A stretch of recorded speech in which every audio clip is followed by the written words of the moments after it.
ജയന്റെ മകനാണ് ചേട്ടൻ എന്നുള്ളത് എന്തെങ്കിലും ഒരു തെളിവ് ചേട്ടൻ കയ്യിൽ? തെളിവ് നമ്മുടെ എല്ലാവരും അച്ഛൻ ആരാണെന്ന് പറയാൻ നമ്മുടെ അമ്മയല്ലേ. അമ്മ അല്ലാതെ ആർക്ക് പറയാൻ പറ്റും ആരാണ് അച്ഛൻ? അമ്മയാണ് പറഞ്ഞത്. എൻ്റെ അമ്മ ഇതിപ്പോ ഇന്നലെ പറഞ്ഞല്ലോ.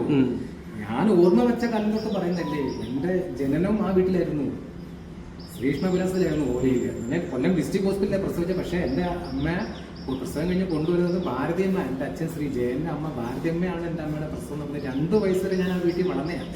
ഇപ്പൊ ജയൻ എന്ന് പറഞ്ഞൊരു വ്യക്തിയുടെ മകൻ വേറെ ഏതെങ്കിലും ഒരു കോലത്തിൽ വന്നിരുന്ന് പറഞ്ഞാൽ അതിന് എൻ്റെ അമ്മയുടെ ലുക്ക് ആയിരുന്നെങ്കിൽ എനിക്ക് പറഞ്ഞാൽ ഒരു രക്ഷയില്ല.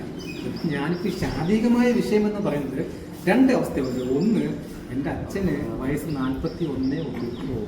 ആ 41ാമത്തെ വയസ്സിൽ അദ്ദേഹം മരണപ്പെട്ടു പോയി. നല്ല യൗവനമാണ്. എനിക്കിപ്പം വയസ്സ് 55 അപ്പം 14 വയസ്സിന് വ്യത്യാസം ഞങ്ങൾ തമ്മിലുണ്ട്.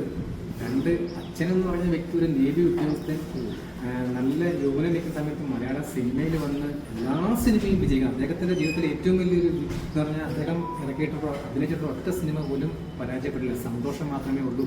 അപ്പൊ അദ്ദേഹത്തിന്റെ ഒരു ലെവലും എൻ്റെ ലെവലും തമ്മിൽ വ്യത്യാസം. ഞാൻ കൂലിപ്പണി ചെയ്ത് ജീവിക്കുന്നില്ല. ഞാൻ ഇലക്ട്രിക്കൽ പണി, പ്ലംബിംഗ് പണി. സത്യസന്ധമായിട്ട് പറഞ്ഞാൽ അമ്മ വിശ്വകർമ്മ സമുദായക്കാരി ആയതുകൊണ്ട് അമ്മ എന്നെ 3ാം ക്ലാസ്സിൽ ഞാൻ പഠിക്കുമ്പോൾ എന്നെ സൈക്കിൾ വർഷാക്കി കൊണ്ടു നിർത്തി. നമുക്ക് കുഞ്ഞുങ്ങൾ അറിയില്ല. അത് കഴിഞ്ഞ് 7ാം ക്ലാസ്സിൽ പഠിക്കുമ്പോൾ ഞാൻ വർഷങ്ങളോളം 10ാം ക്ലാസ് ഡിഗ്രി സെക്കൻഡ് ഇയർ വരെ ഞാൻ മക്കാട് പണി ചെയ്തവനാണ്. കൈവണ്ടിപ്പണി, മക്കാട് പണി, എല്ലാ പണിയും ചെയ്തവനാണ്. മണ്ണ് കൊണ്ട്, പാറ കൊണ്ട്. ഞാനൊക്കെ ഇപ്പോഴും ഞാൻ ഇത് 85 വയസ്സിൽ ഞാൻ ഉരുക്ക് പോലെ ഇന്ന് പണി ചെയ്യും. അപ്പൊ ആ ലെവലില് തെരുവിൽ കടന്നു വളർന്ന ആ ലെവല് വേറെ. അതാണ് എൻ്റെ ഈ ഒരു ഇത്. പിന്നെ ഇപ്പൊ കല്യാണം കഴിഞ്ഞ മാനസിക പ്രശ്നം. ഡിസംബർ മാസം, അടുത്ത മാസം, ഇപ്പൊ നവംബർ ഡിസംബർ എൻ്റെ എല്ലാ ബാധ്യതയും ഒരുവിധം കഴിയും. മക്കളുടെ വിദ്യാഭ്യാസം കഴിഞ്ഞു, മോൻ്റെ വിദ്യാഭ്യാസം കഴിഞ്ഞു, മോടെ കഴിഞ്ഞു. പിന്നെ നമ്മൾ ഫ്രീ, അതൊക്കെ ജോലിയാകും. പിന്നെ നമ്മൾ ഫ്രീ. ഇപ്പം ലുക്ക് മാറും. അതിൻ്റെ മാറ്റമാണ് ഈ കാണുന്നതല്ല. പിന്നെ നമ്മൾ മാറും.